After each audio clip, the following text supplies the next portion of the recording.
Good morning, everybody. Good to see all you folks on a Saturday morning. Thank you for making time. I know you're all busy, tired, waking up, so appreciate you all. Hedman Quinones with Every Neighborhood Partnership. Proud to be here, excited for today's session. Yeah, I'm accustomed to say amen to that. So you might hear that a lot today. Yes, excited to be here with you folks. Daniel Dominguez with Every Neighborhood Partnership. And we're missing two of our co-laborers in this presentation today. Ivan Paz with Fresno Metro Ministry. He is not with us, but has done a phenomenal job in creating a video of his segment that we'll be sharing a little later. And then Christian Gonzalez, who recently joined the staff from Fresno Metro and now on staff with Every Neighborhood Partnership. So whoever thought that the ABCs would not just be for like first, second, and third grade, right? So glad you made it back. And I'm probably talking really fast. I forgot that was one of the things I need to slow down. So I'll slow it down here a little bit. And then I'll start sharing my screen. Before I do that, just kind of where are we going this morning? Some of you may be those type of thinkers. Some of us in the room are like myself. We just kind of go with the flow, right? And so we'll be looking at a little bit of a review of what we did in our first session. And then we're going to look at what does it look like to take research or do research, I should say, rather. And then what does it look like to take action or plan for action, right? And then what does it look like to assess or evaluate those actionables that we completed or fulfilled? And then what's it look like to celebrate?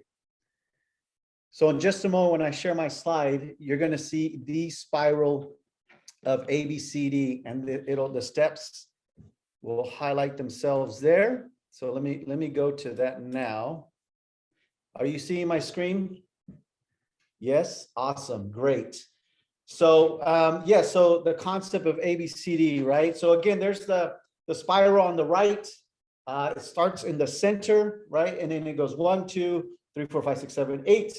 So in our first session, we covered up to 1 through 4, a little bit of 4, not too much 4. We'll get back into 4, right? And then we're going to go through the rest of these steps or phases of the organizing spiral.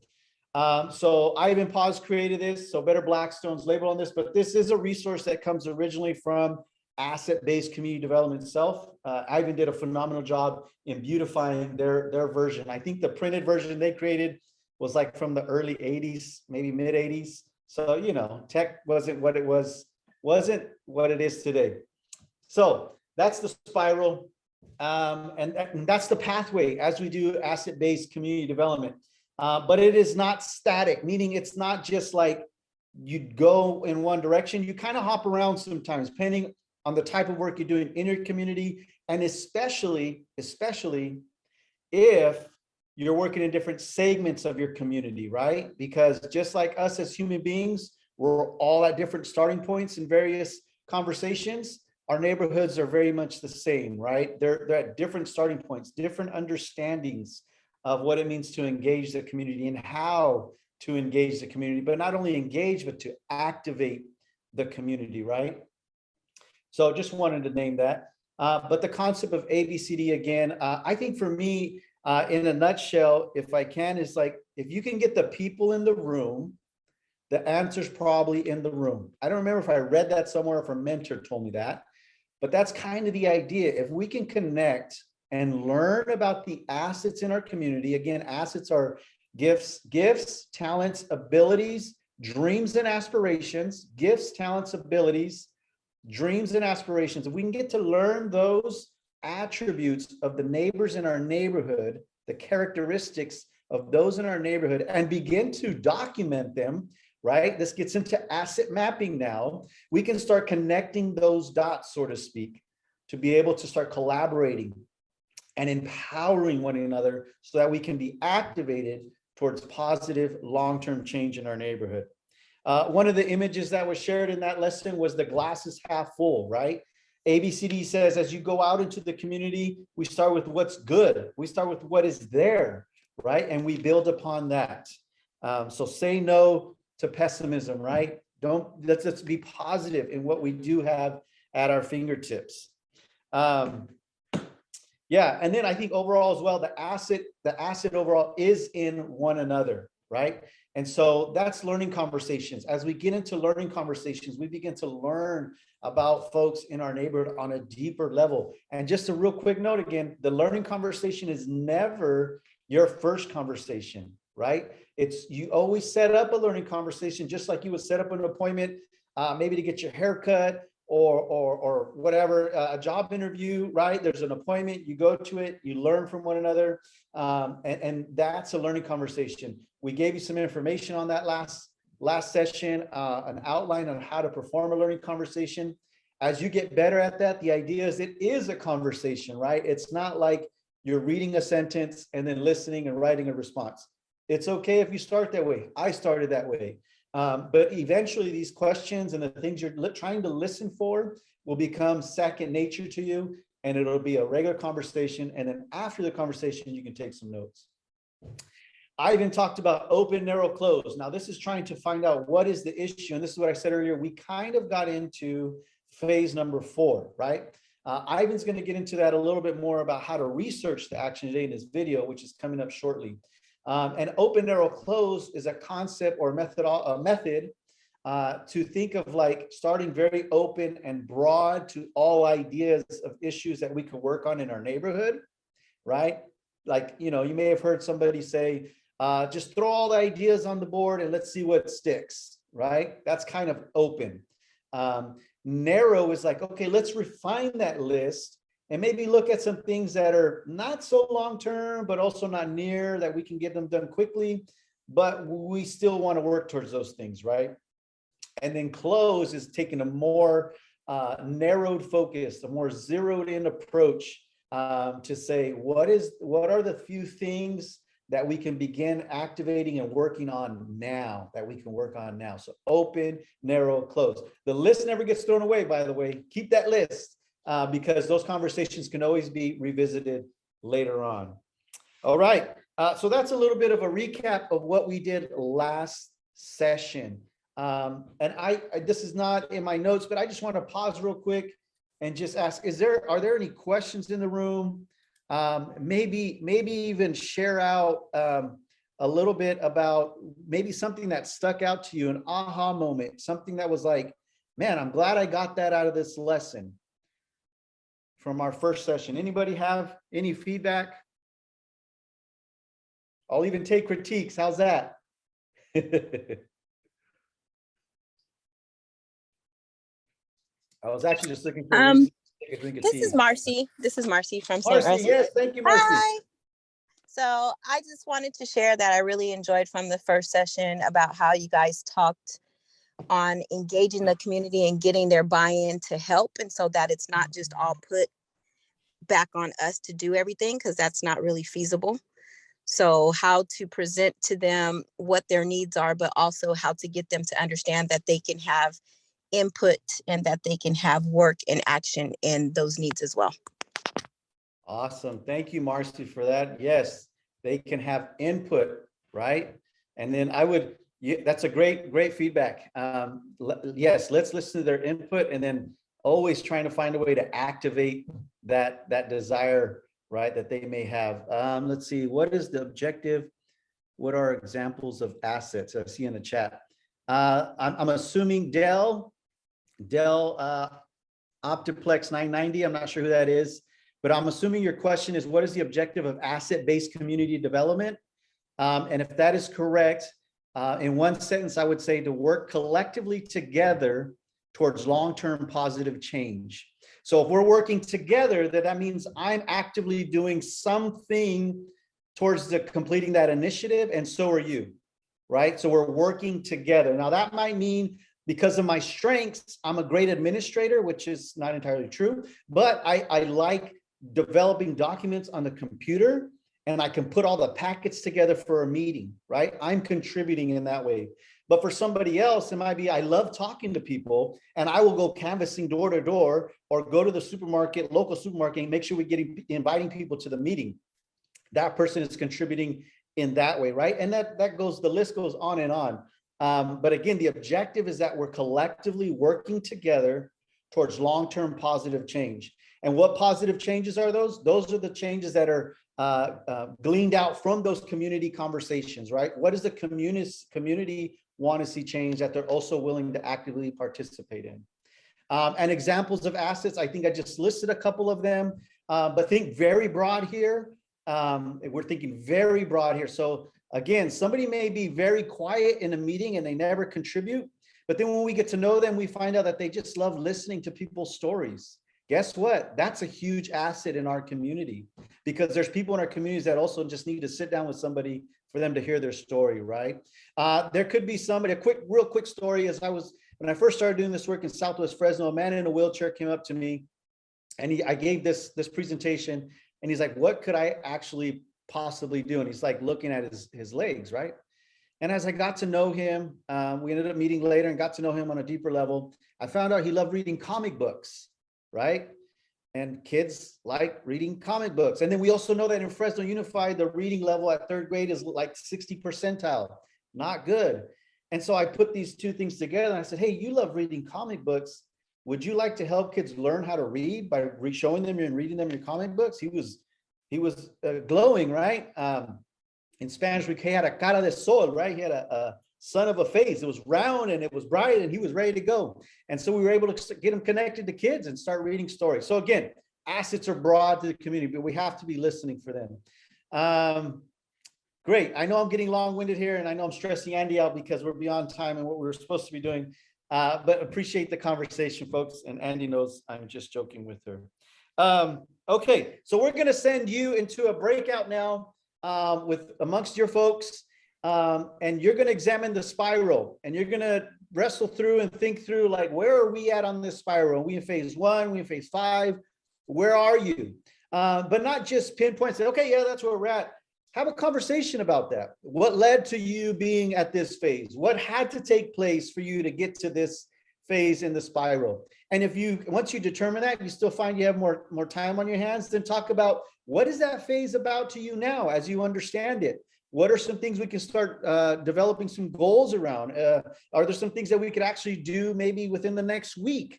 So really wrestle with these phases of the ABCD spiral and then deeply engage once that's that level of the spiral once you determine what that is. Does that make sense? Right. Yep. In Daniel's excitement, I didn't get to explain this part of it, so this will be helpful. I'm going to open up these breakout rooms, and the way that you join, if you are remote, you're going to see a bar at the bottom that'll say join a breakout room, and a pop-up is going to come up that'll have all of the different options. So you're going to choose the breakout room of the organization that invited you. And that's going to pop you guys into a space where it's just all of you talking together. And then I can send out messages to let you know how much time you have, or to even shoot out a few questions to guide you in your conversation. We can also use this main chat here. So I see many of us already are. If you ever have questions or want to shout hellos, or throw in your own experience and feedback, please continue to use the chat box. We're all going to be managing it. Keep your eye, executive directors, on the chat box and offer your own experience and feedback. We would really love to have that. So I'm going to open the breakout rooms now, and I'm going to hang out in this main room here for anybody who has questions. So just choose the organization that invited you to this event, and it'll send you into your own space. Andy, can you throw in the chat the phases of the spiral? Some of us saw it really quickly, but it would be good to see it again before we run into our in our breakout rooms. Breakout rooms, can we share our screens or not? Why don't you jump in there and shoot me a text and let me know if you can, because I don't know for sure, and then we can let everybody else know when they come back. Okay. Wait, how do I get to my breakout room? At the bottom bar, a breakout room option is going to be there. So you just Oh, click it's that. not there yet, though. Oh, is it not? No. How interesting. The breakout rooms are open. Does anybody else see the option to join? Well, let me close and open it again and let's see. You ready? Here we go. I built that up, so it better work.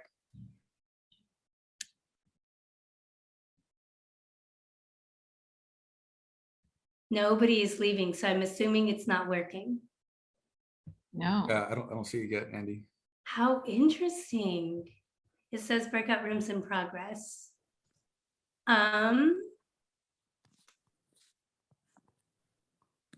Well, Can you really assign one or two of us to a room and see if yeah, that let me works? try that.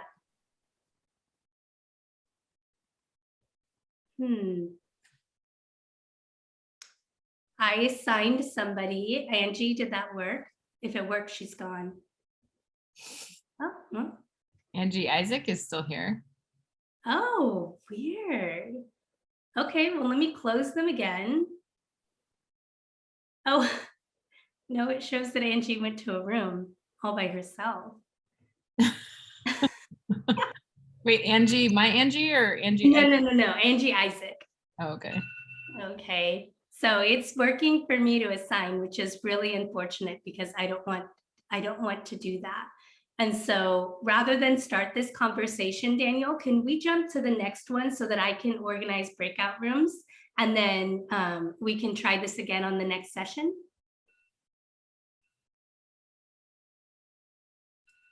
Throwing you on the spot. Basically, can we keep move on to maybe the video? Yeah, Oh, okay. I'm like, wait, can you guys hear me? yeah, give me a second here. I tried it with you too, Kyle. What did you see? I got a pop-up that says join. Okay, so I see. Okay, I know how to fix this, but if we can move to the next, Daniel, then I can fix this. Cool. Okay, great. Technical difficulties. Appreciate your Thanks, Andy. flexibility, extended grace there. So yeah, we're going to look at defining research action. And Ivan Paz has created a video for us. So let me start sharing my screen. All right, and hopefully this works. Okay. Hello, everyone. It's me, Ivan Paz with Better Blackstone. And again, we are. Give me a second here. Forgot to share audio.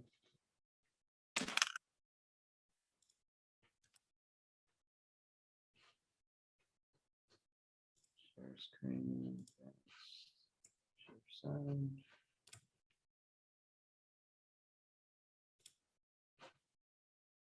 Okay. All right, here we go. Yay, admin. You all are doing awesome. Thank Hello, you. everyone. It's me, Ivan Paz. Are you all hearing that okay? And again, we are. Yeah, but we can't see it. Good. Piece of the ABCD training, the asset-based community development. Daniel, we can't that we've see been it. Working with, and I'm excited about today's point. You can't which see is- it?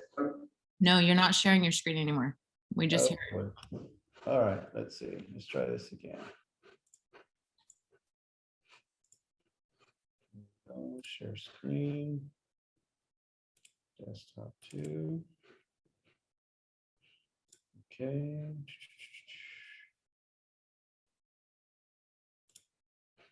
Okay.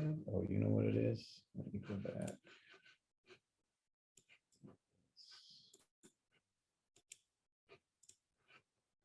All right. Hello, everyone. It's me, Ivan Paz How with about Better now? Blackstone. And again, we are taking part did in the second piece of the ABCD training, the asset-based community development training that we've been working with. And I am excited about today's point, which is a research action. How do you engage in research for the issue you want to address with your community? And so in the last training, we talked about learning conversations, and that is a good way of researching people. As we talked about an asset map, which is a good way of researching a particular geography, namely your neighborhood. But we also talked about open, narrow, close. So open arrow close was the tool that we talked about regarding how to get your group together and actually start brainstorming an issue you want to address or an event you want to organize. And so open was, which is the first step of the paradigm. In the open phase, we talked about brainstorming, just getting everybody's opinion on the board, on the whiteboard or whatever medium you're using. So you put all this information, you ask all these questions until there's absolutely no more words or ideas or anything. Then you take the second step and you start chopping down duplicates, removing irrational things, of course, with everybody's agreements. Agreement is key in the open narrow close framework. And so you start eliminating that. And then you get to the last phase where you reduce it just a little bit more, but it's mostly focused on agreement. Which one of these does everybody want to engage? At the end of the process, you end up with an item or two that you and your community want to engage. And again, the open arrow close framework is done by a community group. Of course, you assign roles. So you have the facilitator, the note taker, the timer, and the coach. And they're all working together with the residents to make sure that the agreement is made, and then you can move forward. Today, we're gonna talk about researching the issue. So let's suppose that your group came together and came to an agreement about the issue they want to address. Once they come to that agreement, then you go into a research phase. Okay, this could happen another time apart from the meeting, but it is the time where you tap into your asset map and you ask the question, who in our community, whether it's institutions, residents, or businesses or organizations, who in our community can help us understand the issue or the problems of the issue or the solutions to the issue much better? Council members, the organization that works with homeless folks in the area, Maria, Jose, Daniel, or whoever it is in your community that are residents that maybe have lived there longer and have some ideas of what to do. Those are the people you put on your list, okay? And you ask them questions, you set up meetings with them, and you talk and you discuss. This is not the place where you start advocating. It is not the place where you start challenging the system. This is simply the place where you gather the facts. And it is very important to gather facts because oftentimes, and I have seen this many times, where there are advocates of the community who intend well, but they march right into a space of power like City Hall, and they make demands without having any facts. And sometimes you look, well, you may not look as keen as you think you may seem, because everybody around you knows that you have a lot of, untruths, so to speak. So it's very important that you gather the facts. The other thing I would say is, as you think about the issue you want to address, make sure you're following sort of a staircase, okay? And what I mean by that is oftentimes people want to address an issue that is way up here and not on the first step. Okay, I'll give you an example. They want to take down the president. Okay, that's a big, big issue. And it's going to require a lot of work. So if you gathered your group for the very first time and the issue they want to address is take down this elected official, the president or whoever it is, they're certainly bound to fail. And once they fail, they never want to gather again because they don't have a lot of trust or confidence in the group. So what's very important to do is, as you think about the issue you want to address or research, make sure that it is something simple in the beginning. Let's put a stop sign in our neighborhood. Oh, and then from there, let's try to figure out how to get a crosswalk on the main street. And then from there, you move to other stuff. And before you know it, you're working your way to the top. By the time you get to the top, you have enough experience with the community group, enough experience to address bigger issues. And that is very important. So with that said, I want to say that today, as you guys talk about researching the issue, pay close attention to the resources you already have. Asset map, learning conversation records, the experience of other folks in the room, search through Google, send out emails, make phone calls. A good example of this I can give you guys, and then I'm gonna quit talking, is a few weeks ago, we were working in a particular area where some of our workers were knocking on doors doing a survey. And one of the things that they experienced was a lot of loose dogs. I think all of us from Fresno know that Fresno has a loose dog problem. And they were afraid. So what I started doing was, together with my coworker, we began to research, right, what we can do. And so we asked other organizations that have been partnered with us. None of them had a very good response just because they haven't dealt with the issue. And so what we began to do was we began to research through Google. And what we found was some folks have used dog treats, other folks have used mace. And so I began to look into the legality of that, and I discovered that mace is, at least from my research, in some cases, mace could be illegal, using it on dogs. And then the other thing was that with dog treats, if the owner of the dog considers their dog vegan and you give them a different kind of treat, they can sue you. So we were like, no, we're not gonna do either of those. So what did we do? We called the post office, called UPS, we asked them what they do, and we discovered that there are shock sticks. What do you know? You can shock a dog that charges at you, but you can't give them a dog treat. Anyways, research the issue. That is what we'll be talking about today. I hope you have a great time. We look forward to seeing you continue to grow and all of us growing together in our community engagement work. Have a wonderful time.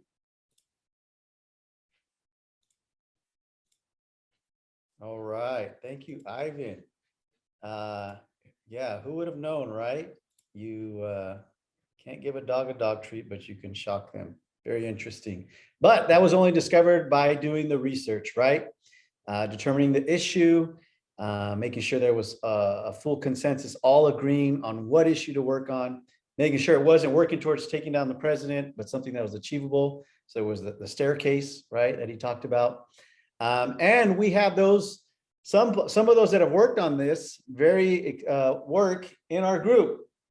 A lot of you have actually, but we connected with Esther beforehand, and we thought, man, let's add a narrative to this. Let's talk about a real life experience. And so I'm going to invite Esther with the Lowell CDC to unmute herself and share a little bit about her research.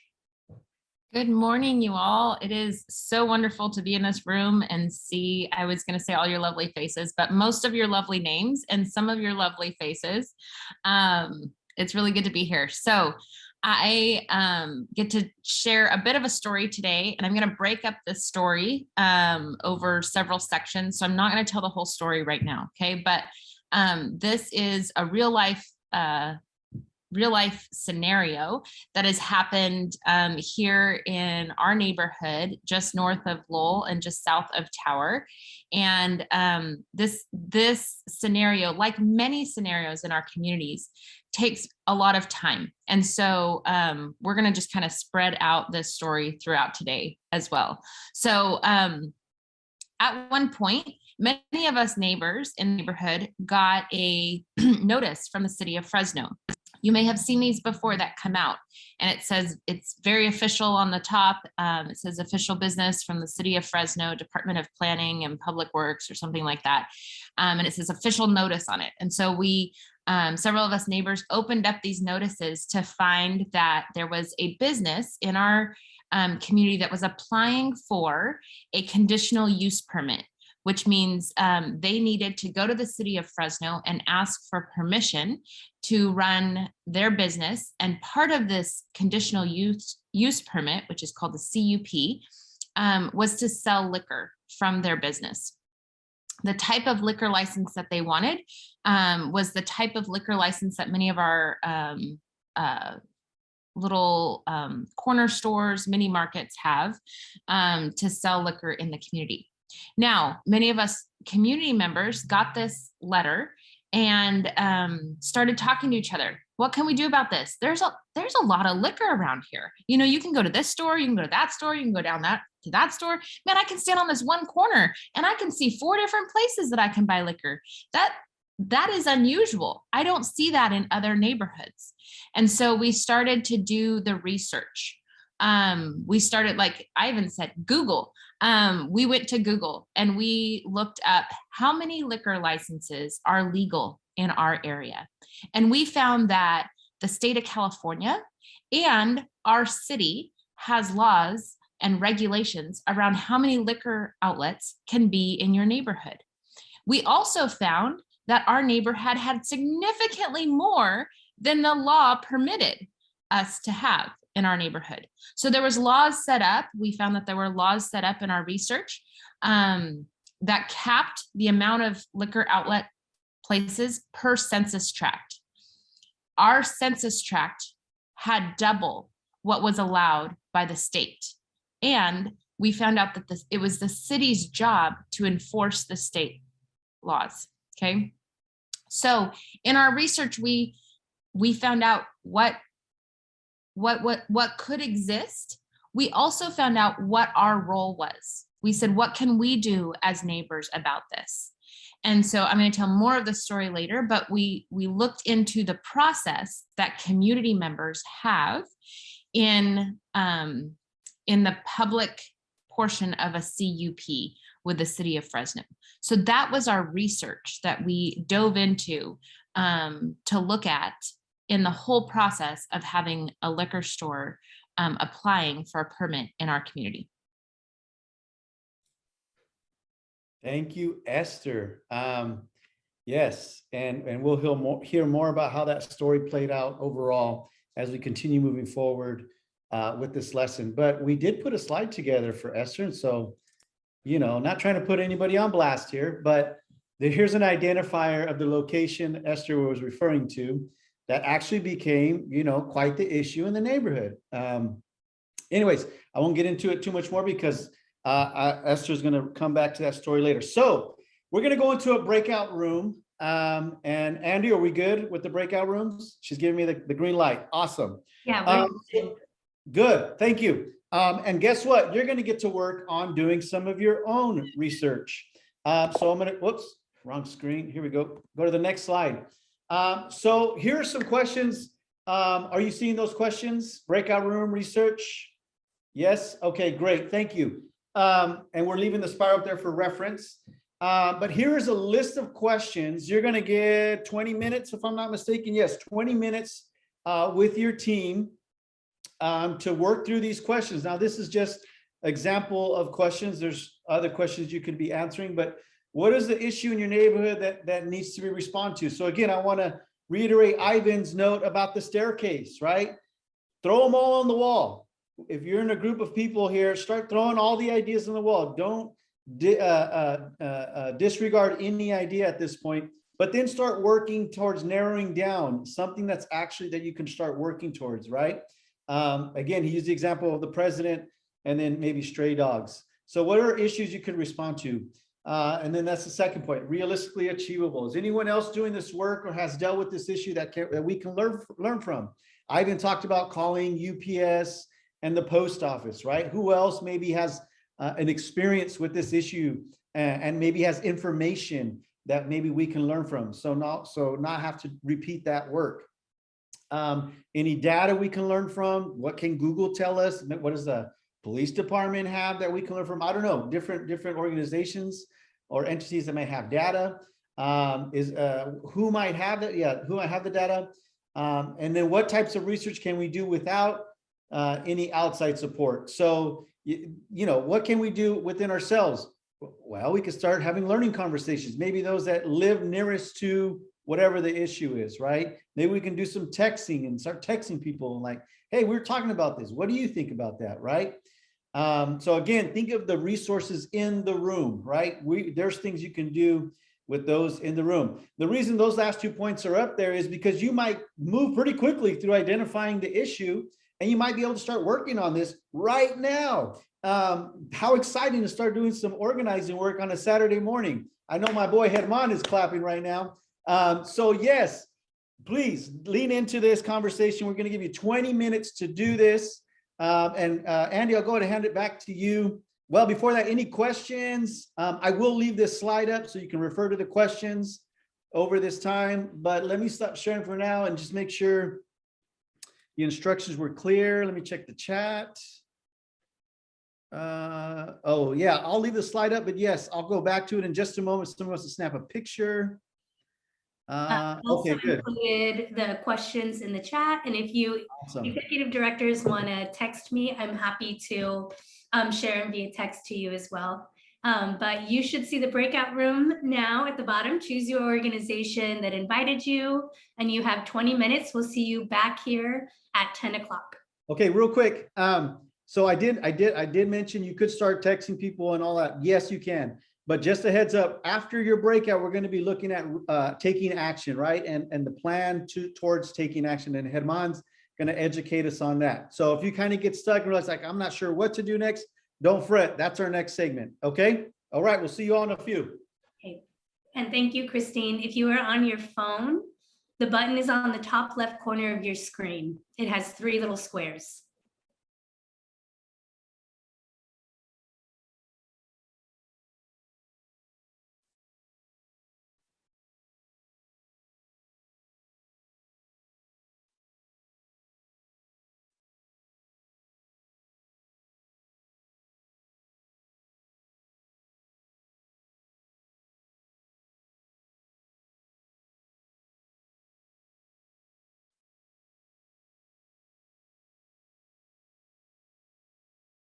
And then anyone who is still trying to find how to enter the breakout room, I'm happy to help you. You can just unmute.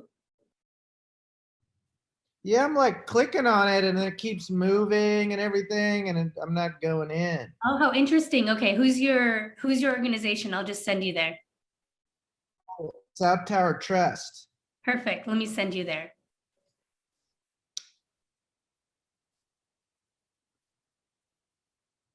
All right, did you see that? Okay, anyone else need me to send you directly to your organization?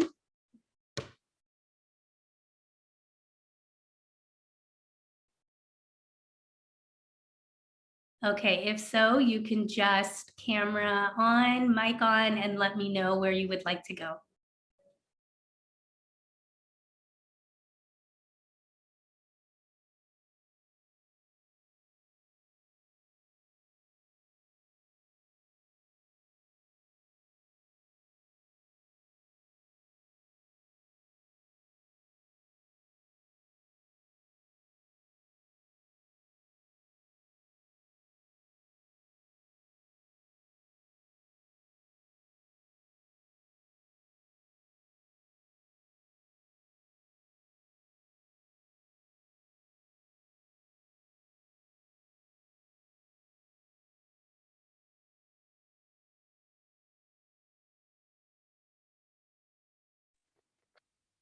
Jack, can you come to the firm room?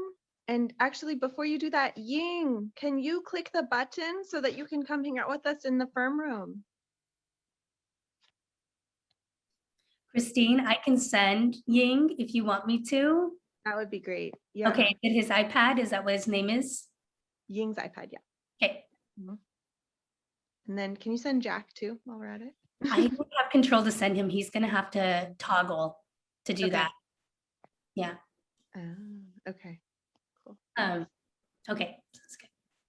I'm just gonna talk. Sorry for everyone who has to hear us.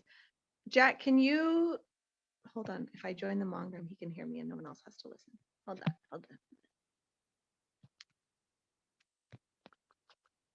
Jack, can I you hear think me? you have to join the Hmong room to be heard. He can hear you. He just can't talk back. Okay, good. Do you have the button that says breakout rooms on your screen or on the bottom? Can you come to the firm room? And then you can help me facilitate.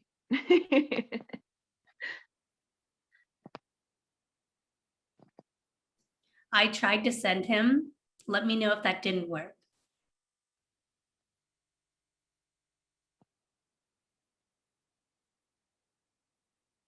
He's gone.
Okay, everyone, welcome back. Welcome back to the content portion of the training.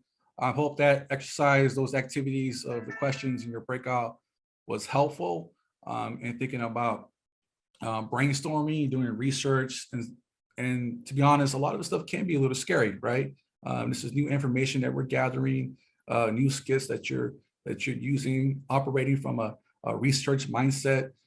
So kudos to everyone who participated in the activity. It's a great exercise moving forward, a great learning process as you think about your goals, your activities moving forward as a group. So hopefully that was a great exercise. And don't worry if you couldn't get it all. These are just drafts. You will have time after the training, the third hour, to get with your groups specifically to work on this together. So you have more time to actually flesh those out. So let me take some time to share with you all a tool that we use oftentimes in community organizing, doing civic engagement. Organizations often use a tool similar to this that I think is helpful. And I want to share with you all a process that helps track along your goals, your activities, and your outcomes. This is an easy flow chart, and you all will have access to this later. So in the beginning, as you guys are researching, collecting data, organizing your residents are organizing with other residents. This is a good flow chart to be thinking about what are the resources?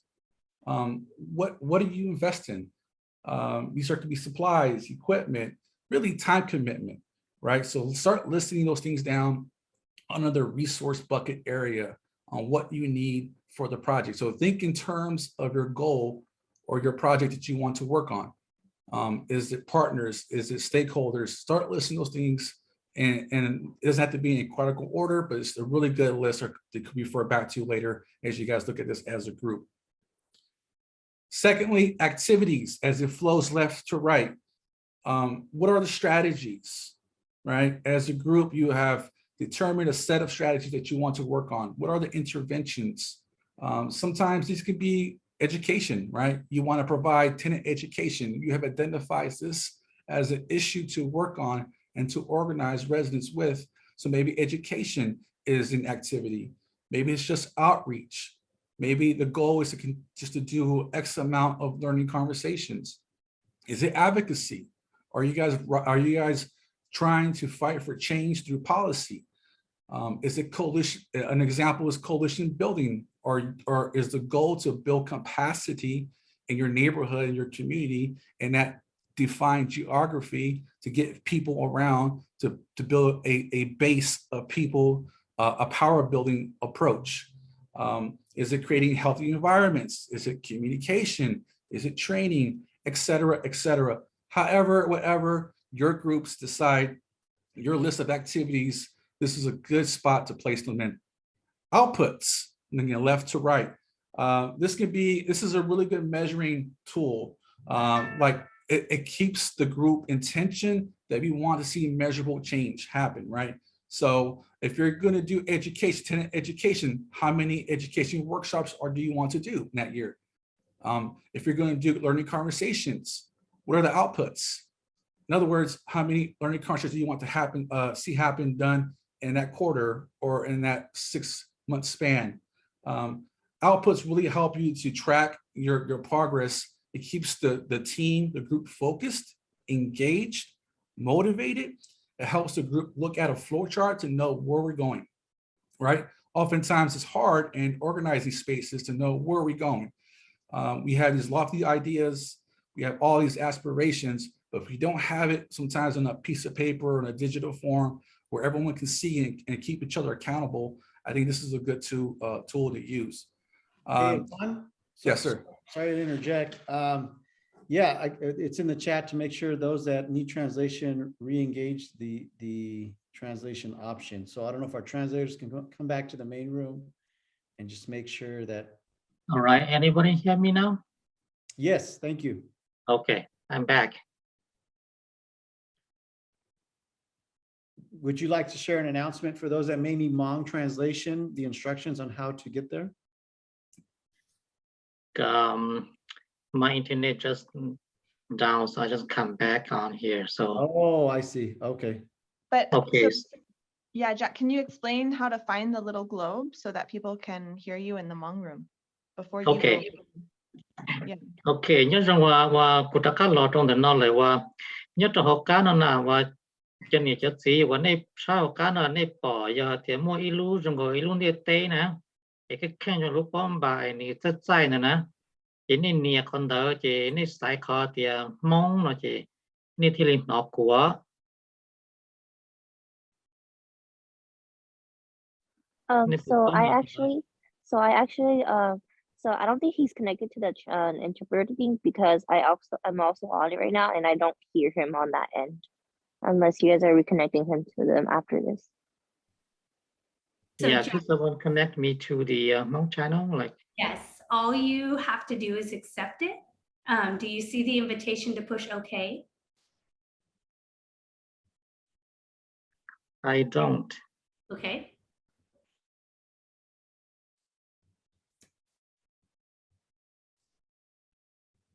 Okay. All right.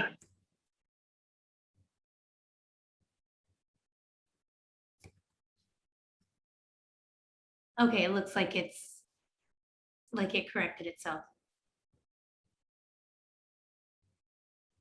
Herman, it's all you. No.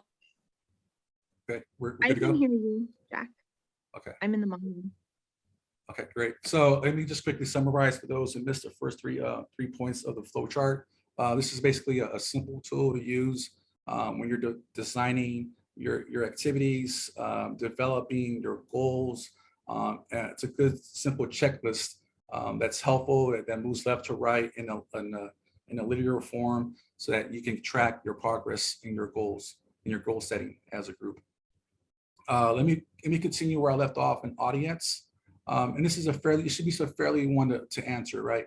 Who do you want to reach? Who's your base of people that you want to connect with? In other words, is this just residents?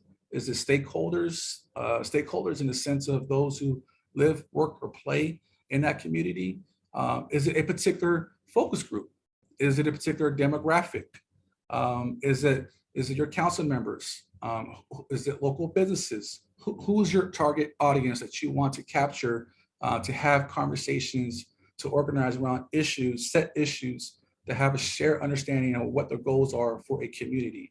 So this is a good way to list all of them, right? Not just one. Now you can take this same tool and use it for one goal. I think it's just as effective as having multiple tools. So who's your audience? Who are you trying to reach? Next is short-term outcomes. Outcomes are basically the evidence, the measurable results from doing your work, of your activities. These conclude targets of your engagement. Another way to say, hey, here's our goal to engage X amount of residents by 6 months, right? These are the victories and the celebrations that come with planning and taking action to say, hey, we did it as a group, as a neighborhood. We said we were going to advocate for traffic change in 1 year, and we've seen it happen, right? So what this does is creates momentum, it creates buy-in, it helps with the motivation of other residents who see the outcomes.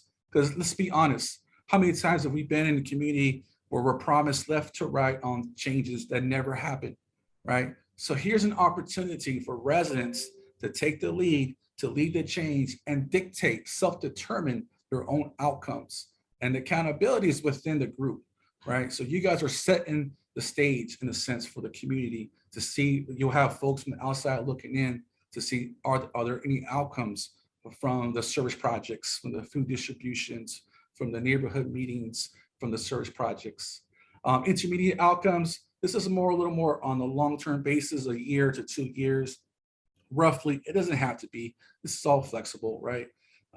This is a little more, hey, that tier of goals that we wanted to see accomplished. Maybe some things are winnable, easy, we can do right now, or achievable. And here's another list, a bucket of things that community has identified that we want to work on. But guess what? That's going to take about a year or two.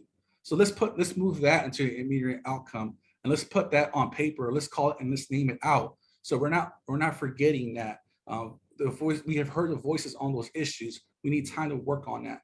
And then long term, what is your long-term outcome? What is your long-term goal to see this change happen in community? Because while we're preaching that community organizing works, and it does, guess what, folks? It takes time, right? None of this stuff happens in 1 year or 6 months. How much as we can will it, much as we can. It's some of this stuff is systemic, and these are issues that are deep in our community. And it takes time to uproot those issues and change the narrative of your community. So what are the long-term outcomes? This is a good tool to use to track along your progression. It's a flexible tool that you can tweak as you go. Here's a quick example of a fleshed out flow chart of planning grid. This is from an organization, so don't worry about some of the language here, the technical parts of it. But you can see how an organization fleshed these things out. They needed to work on a health coalition issue in the community, and this is what they listed out. You can see they're allocating time, money, research, the human capital that exists in those communities. They're identifying the goals. Their markers are very clear. They want to reach 400 residents to door-to-door outreach. Their audience is city, state, local government, local partners. Here are the outputs, the outcomes, and some long-term goals. So here's an example how organizations and residents can use a flow chart of a planning grid like this.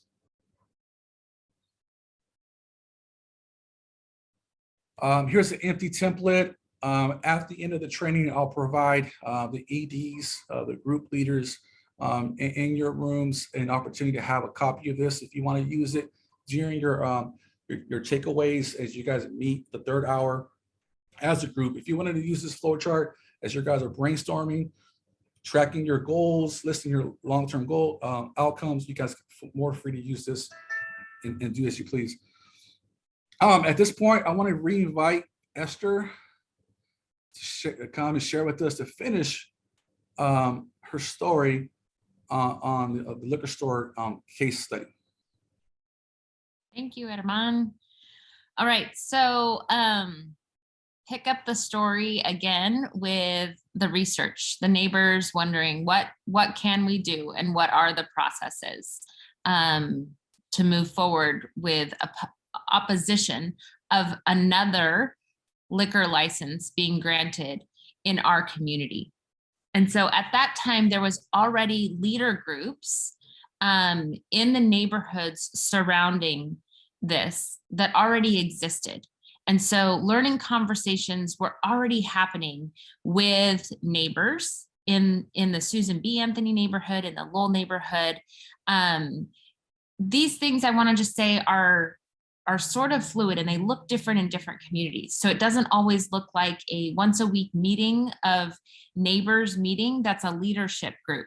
Sometimes a leadership group is a group of moms that walk their kids to school every morning and have conversations about their community.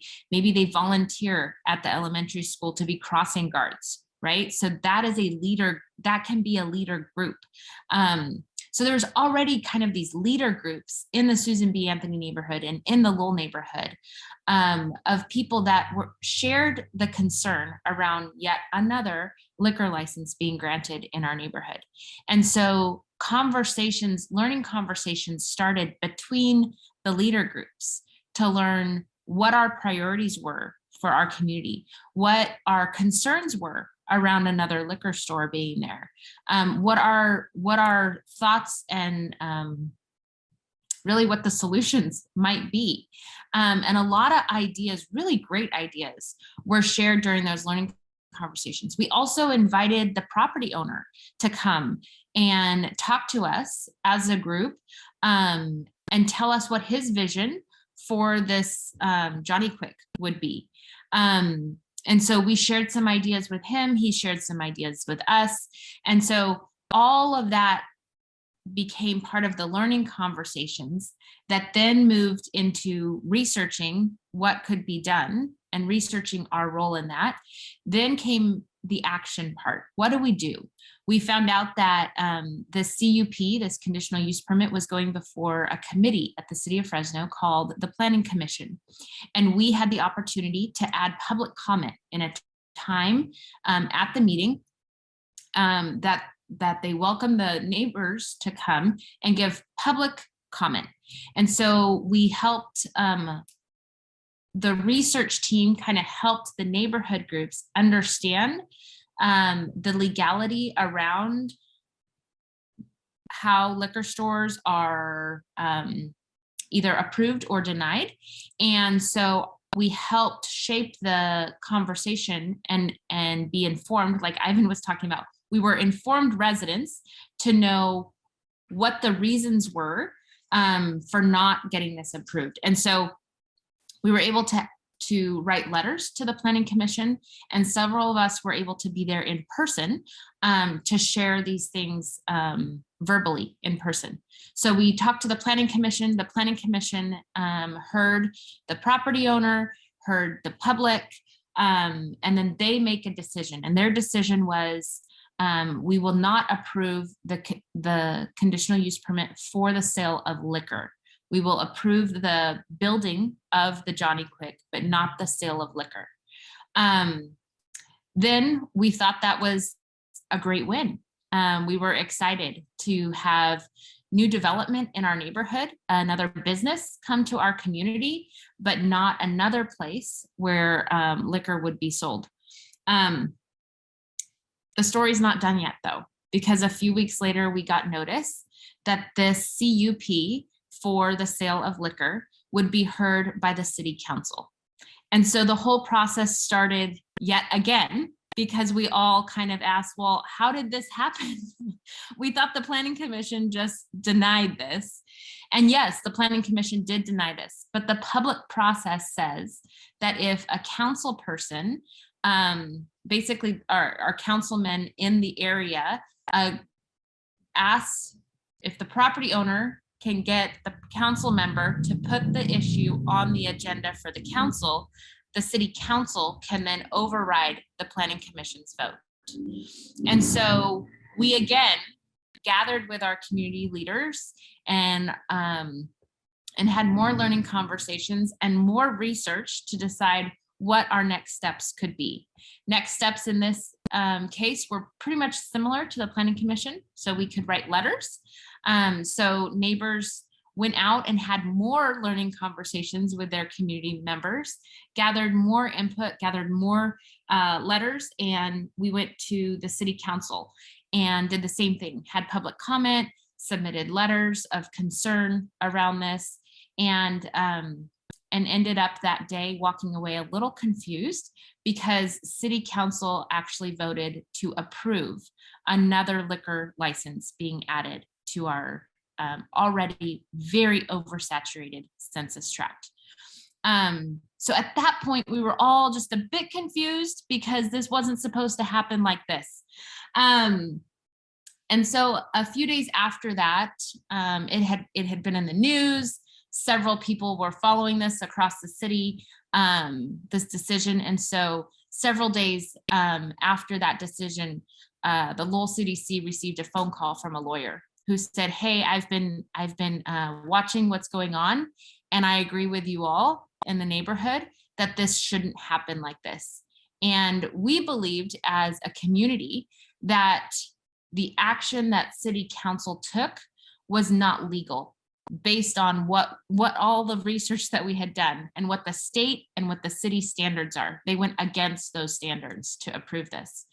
And so we had talked as a community that the next step would be legal action, but none of us really had those resources to take legal action. And so a few days later, when a lawyer called me out of the blue and said, hey, I agree with you all. The next step would be legal action. How can I help? We regathered, we celebrated. Hey, there's more public process. There's more action steps that we can take. And so that really opened up, I think Ivan or maybe Danielle said it earlier, like these things sometimes take time. And this particular thing took so much time. So once legal action was started, so the legal action was actually against not the property owner, but against the city of Fresno for making the decision to approve the liquor license. Once that action was taken, everything gets caught up in like mediation and lawyers. And so really at that point, a smaller group of residents decided to really stick with this process to the final end. And it was, I don't really know how long. I think it was over a year. I think it was like 18 months, almost 2 years of a process for all of this to get settled. And it settled out of court. It never went to court. But what ended up happening was that the community at the very beginning said, our census tract has double what the state says is okay when it comes to liquor licenses. Our state says that we should only have 5. We had 9 that were operating. There was another one that was approved. So there was 10, number 10 was going to open up that year. And this would have been number 11. And we were like, no. And so the settlement that actually happened at the end was this owner, the property owner, agreed to buy out an existing license in the neighborhood, move it to his business, and move the license that he had previously purchased from Huron and moved into the city of Fresno. He had to move that one back out of the city of Fresno. That was the end result. So our census that has 10 liquor licenses still has 10 liquor licenses after this Johnny Quick opened with a liquor license. So they were able to open with a liquor license, but the neighborhood won because we didn't get another additional liquor license opened in our neighborhood. So we still have 10, we don't have 11. So that was the win for the community at the end. And I will say that the legal action that was taken in order for that to happen would never have been an option if the community didn't start at the planning commission phase and give public comment and public testimony that this shouldn't happen in our community. If that first step wasn't taken, there was no way that we could have taken legal action anytime after that. But because the community stood up and had done their research and had known what the action steps were, and started at the beginning with the correct, very informed comments, then the end result was we didn't have to get an additional liquor license in our neighborhood. So that was the big win. How did we celebrate? How do we evaluate and celebrate that? It was a little hard because, like I said, this process took like 2 years, right? So some of the people that had started and written letters at the very beginning weren't necessarily sitting at the table or getting the phone calls when we finished, I guess. And it really wasn't finished until 8 months after the Johnny Quick opened. So this all started before the Johnny Quick even broke ground, before there was even a tractor on that lot to move any dirt. That's when the process started, and it didn't end till 8 months after the Johnny Quick opened. So that's kind of how long it took.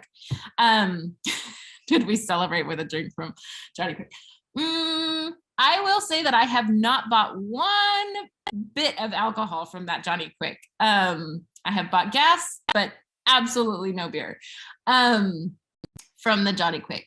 Several of us went out to lunch and celebrated just the longevity and the win and the community work. And then we celebrated as we had conversations after that, right? I'd get a phone call from somebody going, hey, whatever happened with this? And so there was many celebrations that happened as we're walking down the street, and you see a neighbor who I recognized from having learning conversations in another neighbor's living room. being able to wave and say hi and then celebrate. Remember when we worked on that thing? Well, this is what happened. So that was the celebration at the end. So there you go. Now you know Johnny Quick does sell liquor, but they did not add another liquor license to our neighborhood. Thank you, Esther, for sharing that case study. And also remember that was a collaborative effort with Susan B, the Susan B neighborhood, the low neighborhood, and other residents in the periphery area. Thank you for that great example of building a base, moving people to action, being intentional in your research, and fighting for change, and also planning for a long-term goal, and also celebrating that, briefing with residents who participated in those action steps. So let's do this. Y'all gonna break out. Andy's gonna send y'all to breakout rooms in a minute here. And this is what we want you guys to do, is review your goals. If you have your goals ready on paper as a group, or write down new goals for your neighborhood. And then discuss if your goals are SMART. And what do I mean by SMART? It's specific. What do you want to do? Name it, right? Make it clear and bold. This is what we're going to do. In the Hidalgo neighborhood, this is what we are going to do. Is it measurable? How will you know when you reached it? What are the things that you're going to put down to say, here's our progression, here's where we're going, and to keep us focused on track? Is it achievable? Is it in your power to accomplish it? Can the group do it? Is it realistic? Can you realistically achieve this? Back to Ivan's original point on advocating for change at the top, at the White House, versus what can happen in your neighborhood. Is it timely? When exactly do you want to accomplish this?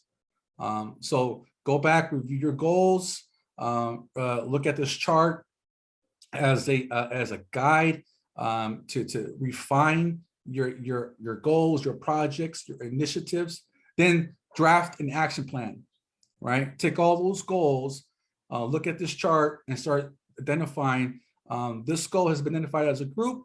This is what we're going to do. This is how we're going to measure it. And here's when we are going to complete it by.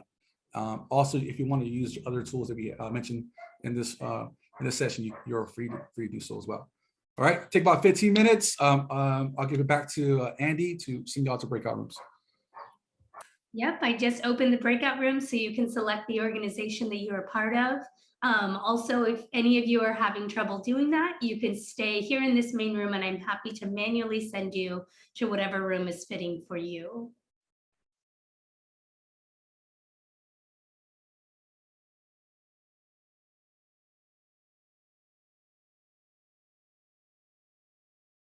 We'll see you back at 10:45.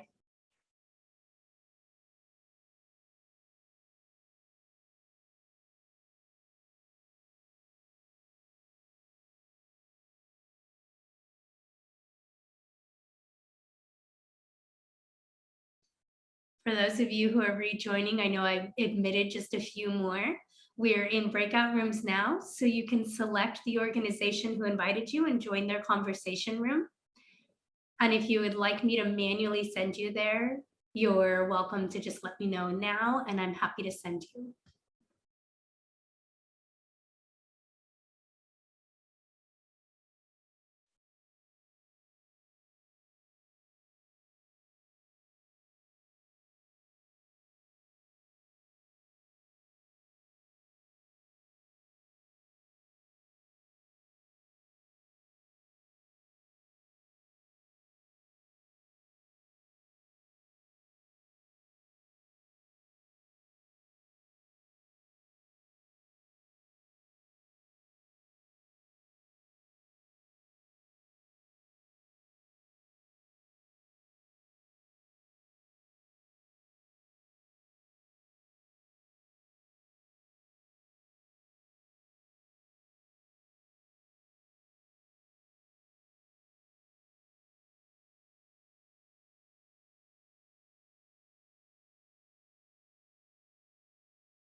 All right, we'll give you about 20 seconds, kind of regroup, come back to the main session. After about 20 seconds, I'll invite our translators to give instructions for those that need to get back into the right translation groups. I just want to know why you all keep just interrupting our good conversations.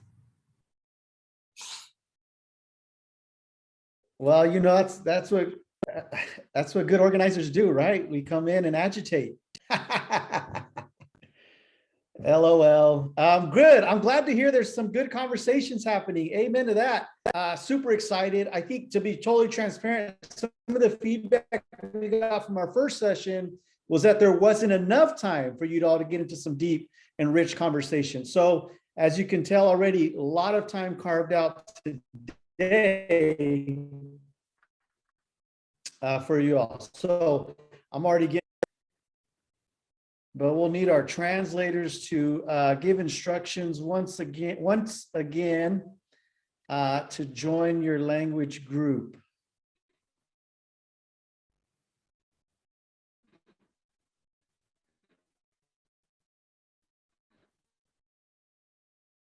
Jack, are you able to come back to the main group and offer translation for those that need to get to the Hmong translation?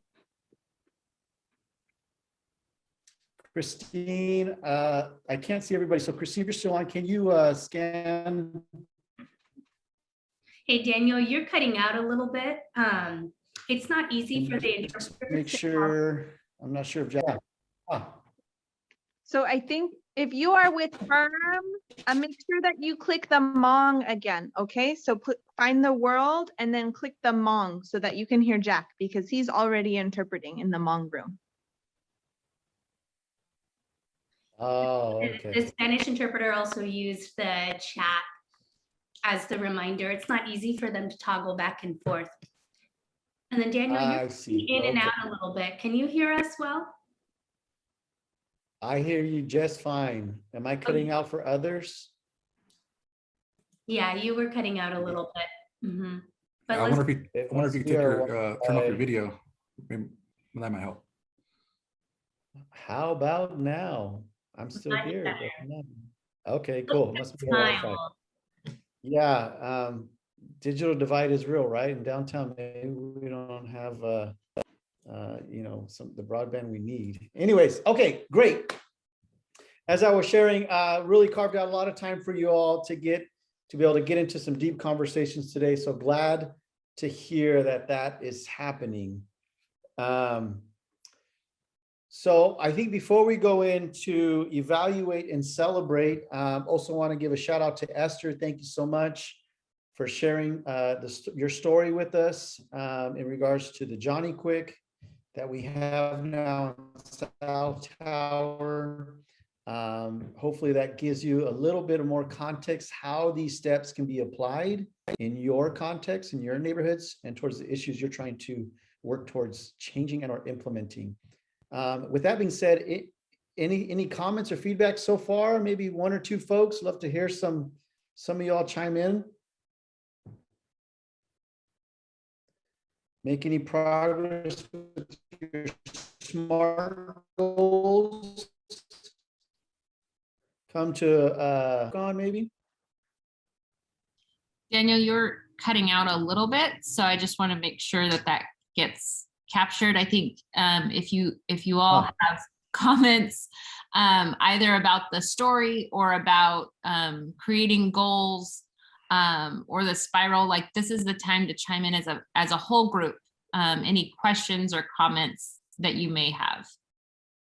Also wanted to wrap up my story just a little bit and give a little bit more credit. I know I mentioned there was a lot of community members and communities that were part of this, and at the sake of missing somebody, which I know I probably will, I just wanted to share quickly. Many of you on this call will know that this was really an effort by the neighbors who lived all the way around that Johnny Quick.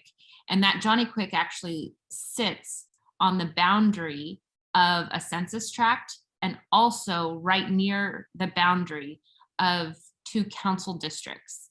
And so there was more than just the census tract that was involved in this. There was more than just one council district that was involved in this decision. So residents from 2 different council districts, 1 and 6. I always get my council district and my census tract mixed up. So I know my census tract is 6. My council district is 3. Is that right? Keith? Okay. Yeah, 3 is downtown and we'll 3. South Tower. I know 1 is like Tower. So council district 1 and 3 were all involved, and then census tract 6, 22, 28, 21. See, I have all those memorized. Are the census tract right around that bordered that. And so there was residents from the Tower District, the Susan B. Anthony neighborhood, Lowell neighborhood. There was business owners along Belmont that were all part of that initial comment period and doing those initial learning conversations and having meetings. We had one meeting at the home of the Files when they lived in the Susan B. Anthony neighborhood. We had another meeting at the Dickey Youth Center. So meetings went on across our neighborhoods in people's living rooms and in community spaces, and conversations were had on Facebook and via email chains and via text message chains. So Ivan was a big part of that work, and Kyle was a big part of that work. And so I know I'm going to miss people's names and whatnot, but I just wanted to just say that, to say like, this was not just the Lowell neighborhood. At the end, it was the Lowell CDC's name on the lawsuit, but this was not an effort of just the Lowell CDC. This started truly as a community effort and a cross community effort. So I just wanted to wrap that story up with just acknowledging the different people that were involved in that. But also, yes, Daniel, any questions or comments? This is the time for it. Can you hear me any better now? Am I still breaking up? No. Okay, cool. I just totally moved my entire desk to a different location in our building. Yeah, so thank you, Esther, for those shout outs. Absolutely. Give credit when credit is due, right? Because there's a lot of time that goes into these things, a lot of time and energy, and a lot of emotion tied to these initiatives, right? And so, yeah, really appreciate that. We're monitoring the chat. So yeah, if you want to share something, feel free to throw that in the chat. We're going to keep moving forward here and start talking about the last 2 steps on the ABCD spiral, which is evaluate and celebrate. So after you've maybe taken action, right? You've done the research, you've taken action. There has been some sort of outcome. It's time to evaluate and assess what worked, what didn't work. And so I'm going to share one tool. There's many tools and resources out there that you could use to evaluate and assess, but one that was created for the business community originally it's called SWOT. Let me start sharing my screen. And if I can get somebody to share a verbal yes with me, you're seeing my screen. Evaluate and celebrate. Awesome. Thank you so much. So evaluate and celebrate. We'll do celebrate after we get to evaluate. So SWOT. SWOT stands for strengths, weaknesses, opportunities, and threats. Strengths, weaknesses, opportunities, and threats. And then we'll start going through each one individually. So strengths, at the top there I wrote, think of areas that can be capitalized or built upon, right? What went well in this process? What was positive about it, right? So what went well, it could be anything from a canvassing effort, phone banking, one-on-one conversations. Again, think very broad here. What was positive? Were we, as a core group of people working on this initiative, were we positive with one another, right? Did we encourage each other through the process? Maybe that's an area of improvement. I don't know. But maybe the conversations were good in the neighborhood. Maybe it was a business, right, that came in and said, I want to support this initiative. What were the positive things that happened in the process? What do we want to make sure we do again, right? If it worked and it was good this time, we should probably try to find a way to implement it for the next, right? So let's do that again. And then always, what can we celebrate? And we'll get into that a little bit next. Always want to have a fiesta, right? Who doesn't like a good fiesta? Who doesn't like a good celebration? So let's celebrate. Weaknesses. Think of areas that are holding you back. Maybe we didn't realize as we went through the process that these things were actually holding us back in some way. But now that we're looking back and evaluating and assessing the experience, we can say, oh, this was actually holding us back. What did not go well? Maybe we did paper flyers and we realized we should have went digital and text everybody the flyer, right? Maybe that was something that didn't go so well. What was negative in this experience? Or not life-giving, right? What was negative? What do we need to mitigate or remove? So another way of thinking that of that one is, what is something we do not want to do again, right? That we do not want to repeat that process. So I'm thinking of Ivan's story, and he was talking about stray dogs in the community. Maybe they didn't do enough research, right? And they actually gave dog treats out, and then they learned that they could be sued for that. Let's not do that again, right? We do not want to be sued. Yeah.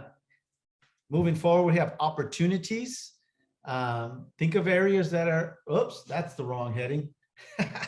Sorry, typo there. Think of areas that you can build upon is what should be there.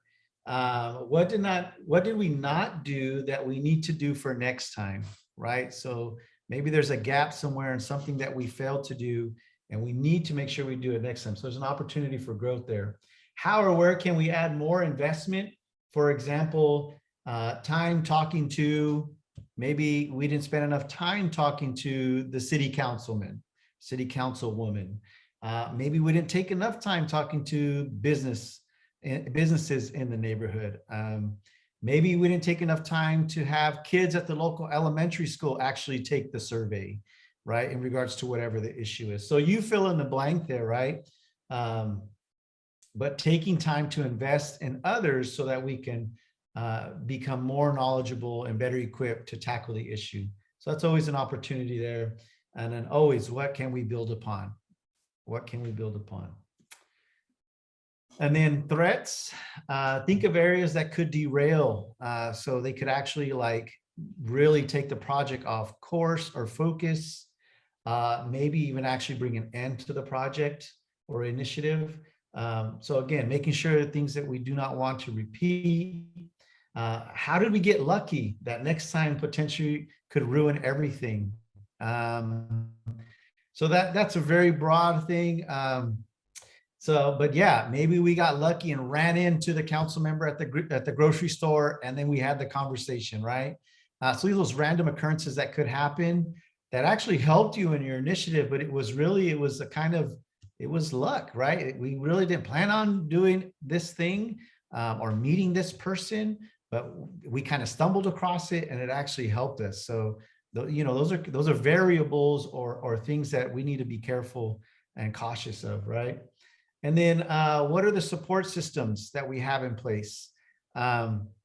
So thinking about kind of getting into celebration before we get there, but internally as your group, how are you supporting one another, right, in this work? We're constantly going out, but how are we pouring into one another as a group? And so, we need to develop some sort of support system for us. Are 2 people out of the 10 people we have really doing all the work, right? That maybe we need to think about that. And it's like, how do we divvy up the work? How do we get others more involved so that those 2 don't get burned out? We need to support each other in this. Maybe it's cooking a meal for somebody, it could be so many different things, but it's important that we support each other in this work. I'll take a quick pause here and then let me go back. So SWOT, this is evaluating the process. Strengths, weaknesses, opportunities, or threats. Questions, comments?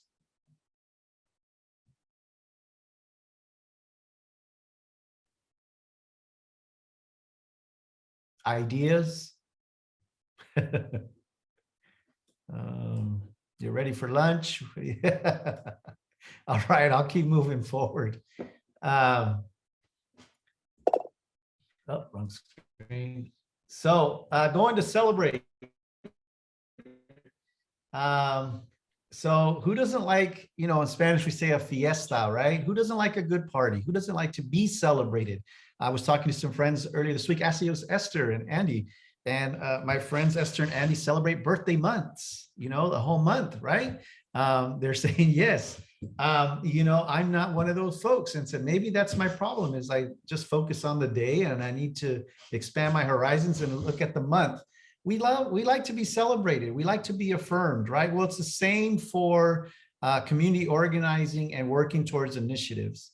Now, I think the tricky part is to begin to shift from like the big aha win, which congratulations to Esther and all those that worked on the Johnny Quick project. There was something to be celebrated in the end. But what about the minor ways along the way, right? Maybe somebody on your team, like on their own, contacted 5 people to talk about an issue, right?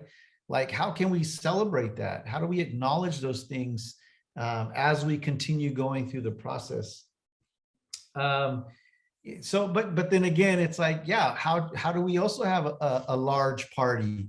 And what if it's just having a large party for having a large party? Like, why not? We're working together. We're trying to create long-term positive change. And maybe we're not seeing the impacts yet or the results of that yet, but we're still together after a year. We're still talking about these things after a year. We're still doing research after a year, or whatever that time frame is. Why not get together, right? Have a barbecue or hang out or whatever it is, right? Have some fun, play some games, and not just do planning and organizing work, but maybe it's board game night, right? And we play different board games. So there's creative ways we can build celebration into the process of working towards long-term positive change in our neighborhood. And some of those ways can be easy as sending text messages to people. Hey, thankful for filling out the survey. We understand you can't be involved every week at the meetings, but know that there's a group of us that are help continue moving this forward. Same thing with phone calls and emails, right? And then I cannot emphasize enough, share the story, right? I've heard that, you share a story with people until they start sharing it back to you. That's when you know they kind of got the idea, right? When they start sharing similar themes or ideas. And again, celebrations can be elaborated on in so many ways, but how do we share that story? So maybe it is social media. Are you developing and building out your social media platform? Are we empowering residents to navigate and facilitate that social platform, right? They take ownership of that. Maybe it's for some orgs, maybe you have a lot of stakeholders or people that are financially invested or have more of a dominant voice in our community because of their political position or their job, whatever it is they do. So maybe you need to develop a newsletter, right? And you send that out on a regular basis, right? But the point is, whatever you decide to do, you're sharing the story, right? Got to share the story. And then as I started this part of the talk celebration, you got to have a pachanga. You got to have a big woohoo, a big party. And sometimes, again, I can't emphasize enough, it might be, for some of the residents that I work with, it's sometimes, honestly, it's just like we just bring a bunch of sweets and we just hang out and talk. And that's our celebration. So again, you don't got to rent a DJ and get a tequila out there to make tacos. Like, you can do that, but that's not always the case, is what I'm trying to say. Be creative with the ways you throw parties. And then again, who doesn't like a good party, right?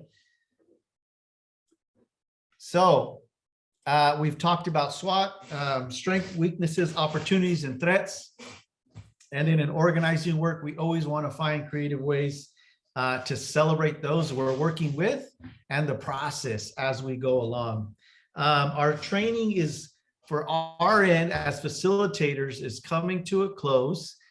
We have carved out ample time for you at the end of this training to be able to start or continue the work you've been doing this morning. Now, you may be thinking, oh, great, we get to end early. And I thought, man, if that's the case, then I would have a sad face emoji. We're setting up an opportunity for you all to continue doing this work right here, right now. And so we're ambitious in saying that we hope that the training we did this morning, the training we did last week, all the conversations we've had in between can actually be poured into this next hour. Right now, you have this time carved out on your calendar. So we would invite you to spend time really starting to do this work now. So before I send it over to Andy, just want to go over kind of what we talked about today as a recap. We had Ivan share about research actions. Again, some of those highlights, think of the staircase, right? The president, dogs running around on the street, right? Thinking of that staircase as you go along, doing the research, utilizing those in the room, utilizing the internet, utilizing other organizations and partnerships that may be working on that issue. We talked about planning and taking action. Herman did a wonderful job of giving us a layout of how you can plan for taking action, long-term, short-term goals, who needs to be a part of it, what do we need in order to make these work towards these short-term and long-term goals. And then we talked about SWOT, one tool of many to use in analyzing and evaluating the process you've gone through. Again, cannot emphasize that enough so that we can continue co-learning and getting better and better as we do this work. And then lastly, throw a party, right? Celebrate, have some fun in this. If not, I know some of us in this room can attest that it gets heavy and we can get burned out. So we got to find some joy in this process too. Thank you all for your time. Herman, if you have any closing words, I'd invite you to share those. If not, I'll go ahead and hand it back to Andy. He looks like Herman's coming back. Yeah, no, just a word of encouragement. Be patient, right? Be patient with this process. That's good. You guys are fighting for change in your community, and word of caution, it's not going to be given to you. You have to go fight for it. If you want to see change happen in your community, you have to fight for it. And doing it with a group of people who care about your neighborhood, that goes a long way to seeing real change in your community. Yeah. So blessings to you all. We'll be on standby if you need any TA assistance, questions, answers. We'll be able to. We'll carve in our time to be available for the third hour. Okay, thank you, friends. Thank you, Esther, for sharing the story. I hope that was encouraging to all you guys on what relationship and partnership could look like in our neighborhoods and for the city of Fresno. So like they already said, this is your time to connect with your organization and continue to have conversations of what it could look like to move forward and take steps in all of the different points of the spiral. So I'm going to open up these breakout rooms. It was great to see your faces. I'm hanging out here in the main space. So should you need anything, please continue to pop in and I can answer questions and help facilitate in any way.